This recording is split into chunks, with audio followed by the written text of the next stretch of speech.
Bonsoir à tous, c'est Wolrage du clan Il y en a des biens. On est sur la GDC du week-end. Là, tout le clan est invité à faire la GDC. On est 15 sur celle-là. Il y a Ganja en HDV 11. Ensuite, on a beaucoup d'HDV 9. Wolrage, Jerem, Jenny, Junior, Papy Obi-Wan. On a des bons HDV 8. On a Wall, Anima, Fabiscuit, Olson et Dams.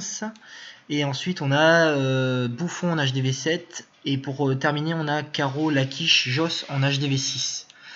Donc très hétérogène.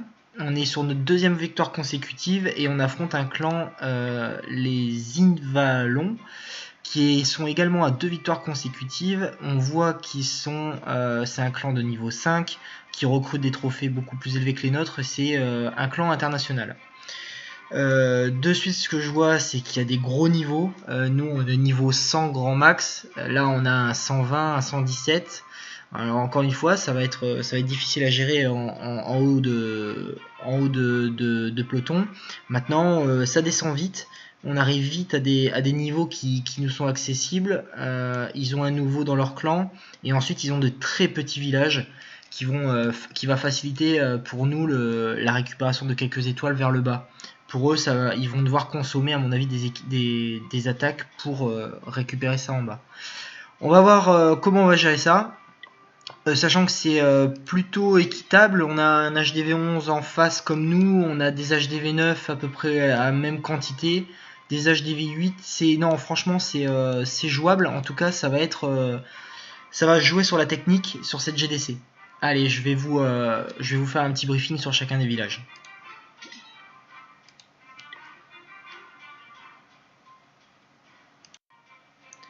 Le premier village, le vis-à-vis de Ganja. Alors là, c'est lui qui, à mon avis, le village à attaquer le plus difficile parce que c'est celui qui a affronté un adversaire avec un niveau très élevé. Pour comparer au sien, il y a 20 niveaux de différence. Alors, ce que je remarque de suite, c'est le château de clan qui est excentré. On va pouvoir le sortir facilement. On a également un petit truc de sort. On a voilà, l'usine de sort noir qui est accessible. Si on se met en extrémité, il va falloir en profiter. Son village est plutôt serré, il y a très peu d'espace, du coup les pièges on peut quasiment les deviner. Ici on peut se dire que il a mis 2 Tesla en protection de son château, ici peut-être des doubles bombes anti-cochons, ici peut-être quelques pièges. Par contre les tours des enfers sont en multi, c'est pas un truc à faire aux cochons. La reine est en haut, le roi aussi, ils sont à haut level. Et après on a le gardien qui est complètement haut. Moi ce que je ferais sur ce type de village, c'est que bon, dans un premier temps je sortirai le château de clan, je le nettoierai ici vu que j'ai la possibilité de le faire. Ensuite je profiterai de ne pas être trop embêté par les défenses pour écarter mes golems. Là je chercherai bien à écarter, je sais qu'ils vont tourner un peu mes golems mais au moins ils vont tanker les tours. Si on veut que ça rentre, dès que le château de clan est nettoyé, si Ganja veut rentrer, il faut mettre quelques squelettes et les golems vont rentrer. Ils vont certes s'écarter, mais ils vont rentrer, ça va occuper les Archix, pardon. Ensuite, si on veut vraiment rentrer, alors si on arrive à débloquer ce compartiment ici, on a accès tout autour des enfers, on a surtout accès à l'HDV, la reine nous tirera pas dessus, on a le roi éliminé, pas beaucoup de défense qui vont nous tirer dessus, excepté les tours des enfers qui vont être pénibles pour nos mages. Une fois que j'ai percé ici, alors s'il a claqué son premier sort de rage, soit ici j'aurais mis un sort de saut, mais j'aurais mis un sort de saut très reculé, de manière à ne pas débloquer les compartiments sur les côtés et n'avoir que ce compartiment de débloqué pour mes troupes. Une fois que je suis rentré dedans, là je mettrai un sort de soin et un sort de rage à partir du moment où mes mages, bon, ils vont mettre du temps à arriver les mages parce qu'il y a quand même de quoi nettoyer. Une fois que c'est dedans, je mettrai effectivement un sort de soin, voire un deuxième après, pour maintenir mon équipe vivante au centre et nettoyer tout ce qu'il y a autour. Voilà, j'irai chercher l'HDV à mon avis comme ça. Pas facile, franchement pas facile cette attaque.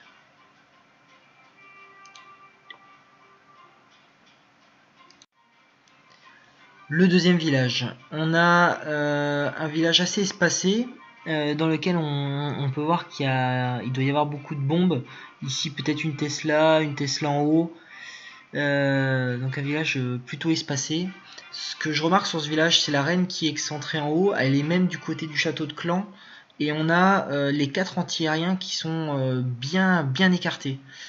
Ce que je pourrais faire sur un village comme celui-là, ça sera dans un premier temps faire sortir le château de clan qui est accessible assez facilement avec un cochon, peut-être débloquer une bombe ici.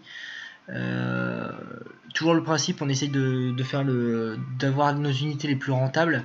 Ensuite, on va pouvoir se mettre pour nettoyer. Alors c'est très borderline, mais on peut essayer d'attirer le château de clan un peu plus haut. Avec des mages pour derrière cette caserne avec peut-être un archer, 2 archers pour amener un peu plus haut, mettre un sort de poison, nettoyer le château de clan et du coup profiter pour attaquer de ce côté là. On a la reine, on a l'anti-aérien. Chercherai peut-être à attaquer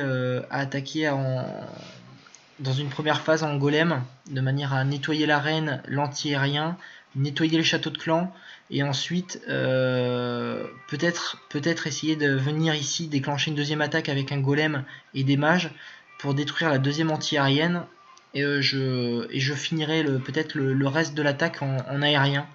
Pour le coup, quand c'est bien espacé comme ça pourrait permettre de faire une attaque aérienne plutôt sympa. Donc sur ce type de village, j'attaquerai en aérien. Voilà. Pour la simple bonne raison qu'on a des anti-aériens qui sont peut-être maxés, mais bien espacés, et du coup qui permettent de traiter compartiment par compartiment. On va voir si ça me donne raison.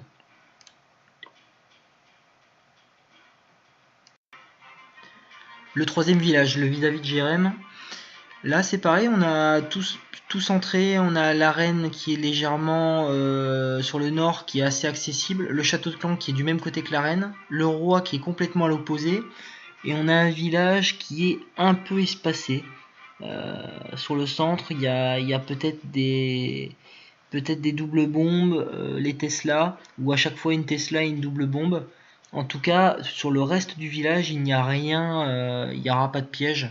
C'est une base qui est légèrement ouverte, ce qui empêche d'attaquer soit en haut, soit en bas, soit sur les droites. Les mages, les géants ou les golems tourneront.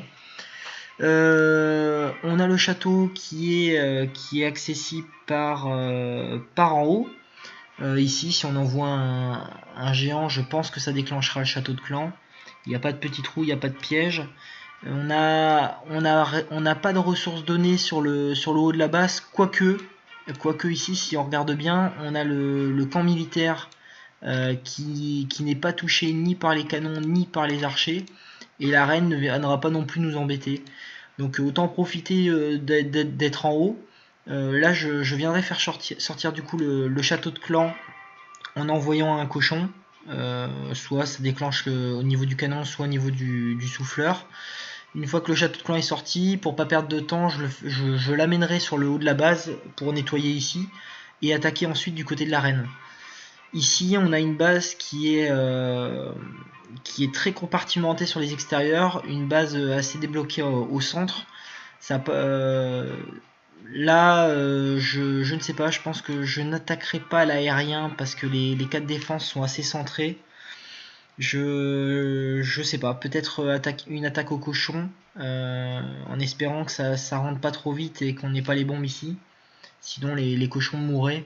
Donc là, sinon, voilà, une attaque go whip. Attaquer en haut pour nettoyer l'arène le plus rapidement possible. Une fois qu'on peut rentrer, soit écarter 3 golems, un de chaque côté à chacune des entrées, mettre de l'assistance avec du mage et en haut remettre un golem, peut-être faire une percée pour que ce premier golem au centre vienne récupérer le maximum de défense sur lui et donner un peu d'air à ceux sur les côtés. Le but vraiment c'est de tout regrouper en phase et nettoyer la base par l'intérieur. Voilà, ça va pas être évident non plus sur celui-là.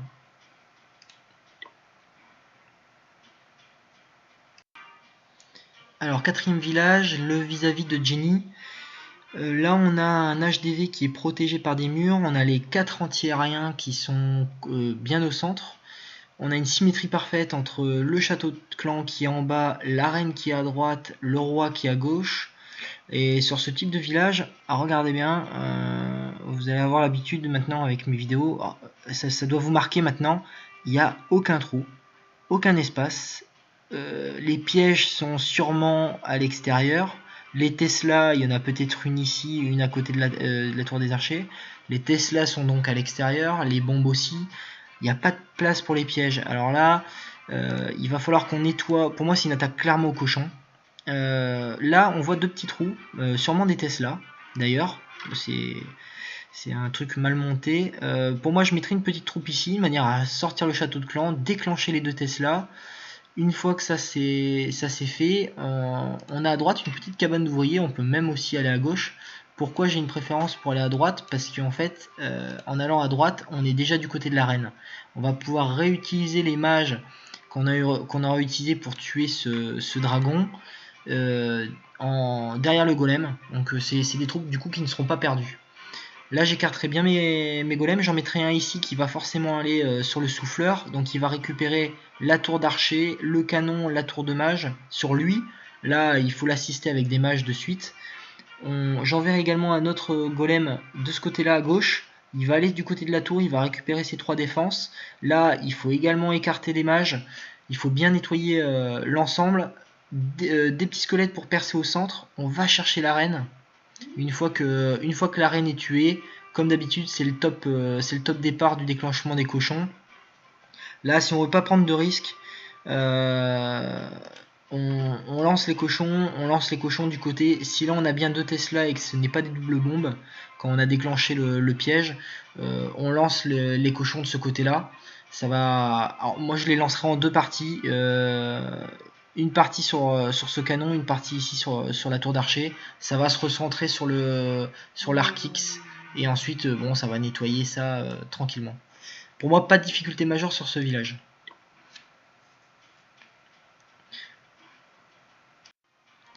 Le 5e village, le vis-à-vis de Tata Junior. Alors celui-là il est plutôt casse-tête.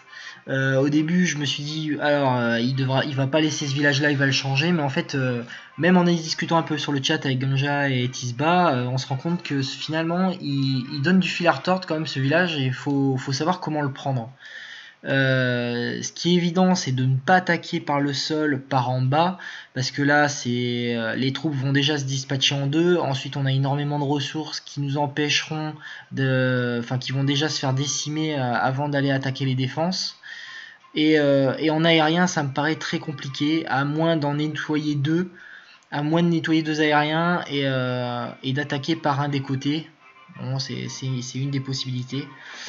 Sinon il y a une autre possibilité, je pense, c'est celle sur laquelle on est resté avec Ganja et Tisba, c'est de faire une attaque par le haut.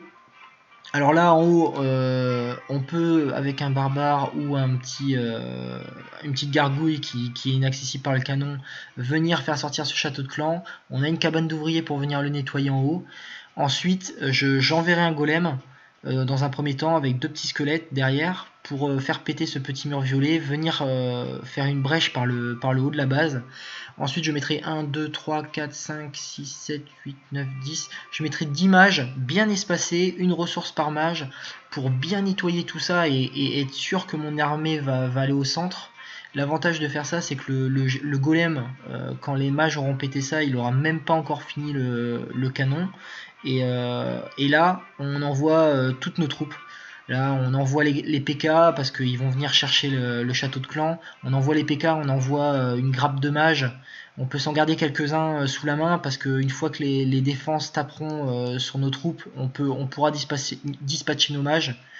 Mais je pense que l'attaque, effectivement, elle est à faire sur la pointe de cette flèche. Une fois qu'on est rentré ici, il n'y aura pas de difficulté pour venir défoncer le château de clan. Je pense que... Alors, peut-être une potion de saut ici. Moi, je la mettrai pas au centre, la potion de saut, parce que ça va espacer nos troupes. Je la mettrai soit sur le côté gauche, soit sur le côté droit, de manière à ce que toutes mes troupes basculent bien du même côté. Par convention, j'ai toujours préférence d'aller du côté de l'arène. De manière de nettoyer complètement un compartiment de défense et ensuite venir de l'autre côté.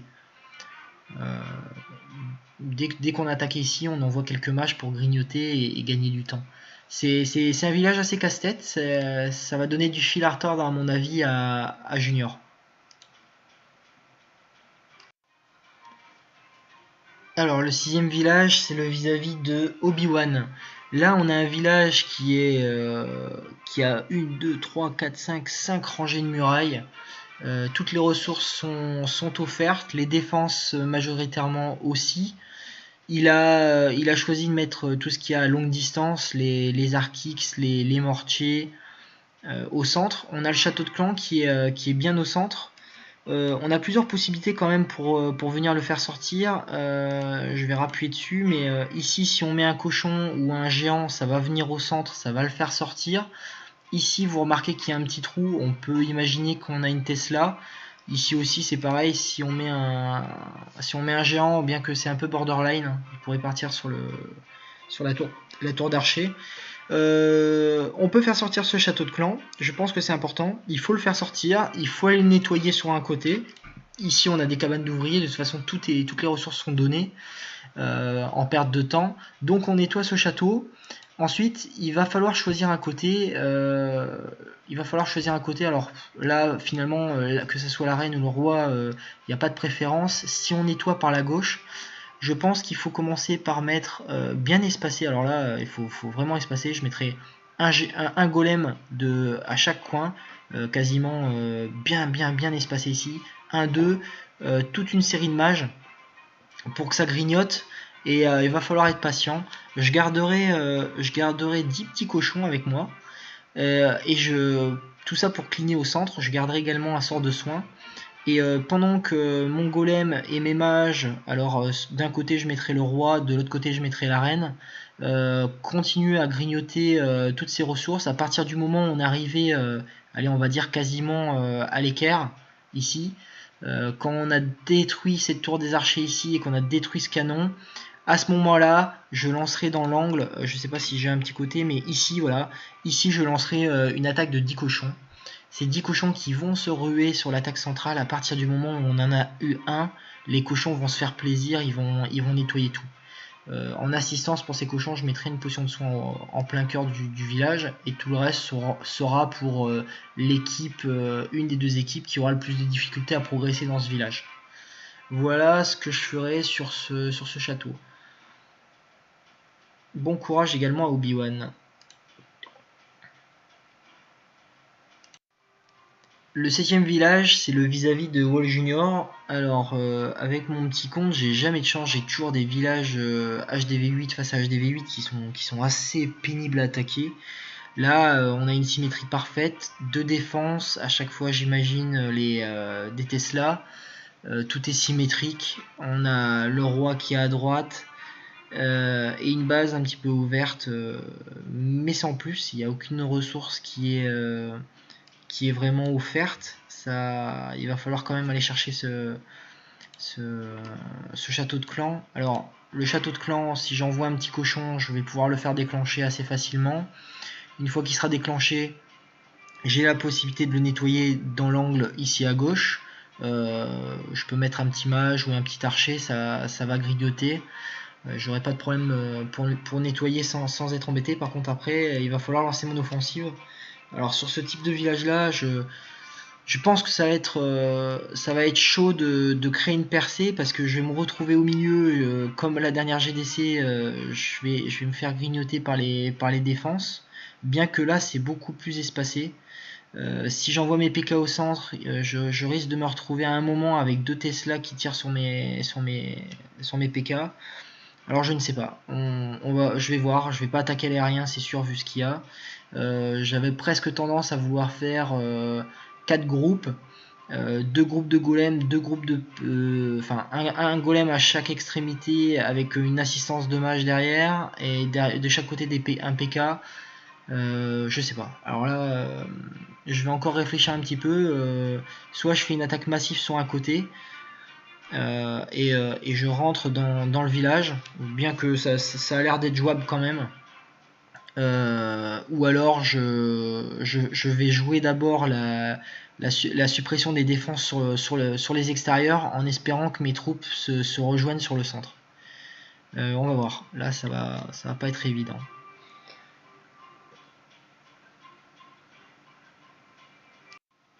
Le 8e village, c'est le vis-à-vis de Ainima. C'est un HDV 9, donc qui est en dessous d'un HDV 8. Très mal du coup, un village très mal monté.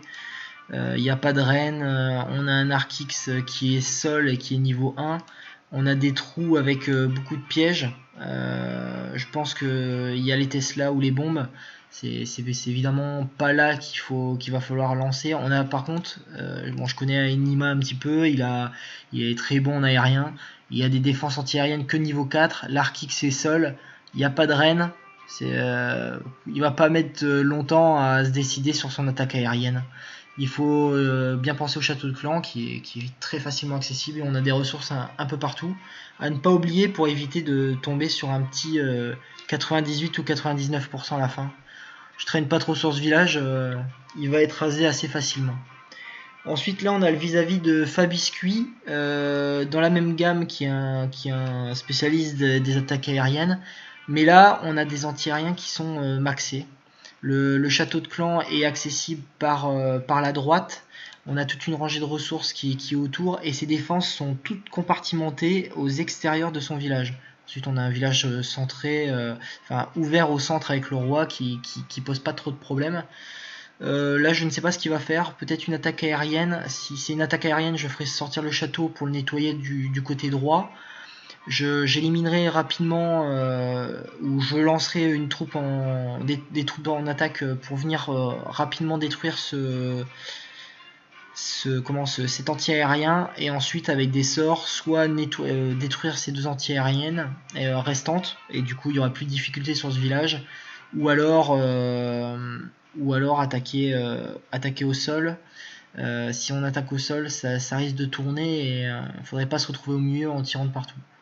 On va voir ce que ça va donner pour lui.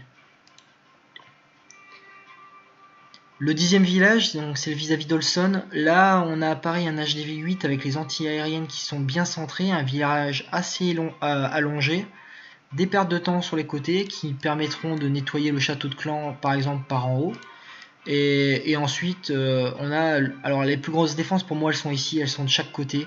C'est pour ça que je pense que je prioriserai une attaque au sol après avoir nettoyé le château de clan, une à gauche, une à droite, avec à chaque fois un golem devant et des mages tout autour en assistante. On équilibre de manière assez symétrique, une potion de soin de chaque côté, parce qu'une fois qu'on a nettoyé ces deux côtés, le village tombe. Il n'y a plus rien, ça va se retrouver au centre, le roi va être pris de toutes parts. Il y aura les PK qui rentreront et ici il finira la base de manière très simple. 11e village, le vis-à-vis de Dams 23. Là on est encore sur un HDV 8. Je vais même pas rester trop longtemps sur ce village, je vais accélérer un petit peu. Le château de clan à 20 places avec le dragon qui est accessible par en bas ou par la gauche. Là les anti-aériens niveau 2 c'est un village qui est donné. C'est donné en dragon. Je pense que Dams 23 va pas hésiter longtemps. Le vis-à-vis de Bouffon qui est aussi un HDV7, donc là HDV7 contre HDV7, tout ça c'est bien équilibré. Celui-là il va peut-être se poser un peu de difficulté parce que il va falloir aller chercher le château de clan. Ici il peut venir le nettoyer au niveau de la recherche. Je sais pas s'il y a un trou, non il n'y en a pas, donc il peut mettre une petite troupe pour le faire sortir, nettoyer le château de clan dans un premier temps, et ensuite moi je lancerai mon offensif par en haut, parce que ici on débloque un compartiment avec 1, 2, 3, 4, 5, 6 défenses, qui est le côté majeur de sa base, donc il faut rentrer par ce côté là avec des géants et des mages en assistance, nettoyer tout ce compartiment, une fois que celui-là sera libéré, le reste de la base tomberont. C'est pas de difficulté majeure non plus là-dessus. Il peut être assisté par des cochons max. Il n'y a pas de souci. Avec le château de clan, ça passera. Ici, le village numéro 13, le vis-à-vis de Caro. Là, pour Caro, c'est un village qui mérite d'être attaqué aux cochons du clan avec des cochons maxés parce qu'il n'y a pas de piège. Elle va devoir gérer dans un premier temps le château de clan en bien éloigné. Ensuite lancer son offensive du côté du château de clan. Là il faut mettre les géants de suite avant que tes mages ou tes archers reviennent. Et ensuite on lâche les cochons d'un côté, peu importe le côté où on choisit. Et on les assiste par des sorts de soins. Le vis-à-vis de la quiche, là ça descend d'une traite, il devrait pas avoir de difficulté, il va même rigoler je pense, c'est un HDV5, il est HDV6. Je vais le laisser faire l'attaque comme il veut, bien penser au château de clan, il a également de quoi des ressources données pour nettoyer tranquillement. Il suffit de demander des cochons maxés dans le château de clan et là le village tombera. Il pourra raser ça nickel. Et Joss, pareil. Alors Joss, pas grand chose à faire. Je sais pas ce qui lui traitera comme copo, mais ça c'est pareil, c'est cadeau. Voilà, j'espère que ce briefing vous aura plu. Je vous souhaite une bonne soirée. Je vous dis à demain pour la GDC en elle-même. Et encore une fois, peu importe qui on critique, n'oubliez pas, il y en a toujours des biens.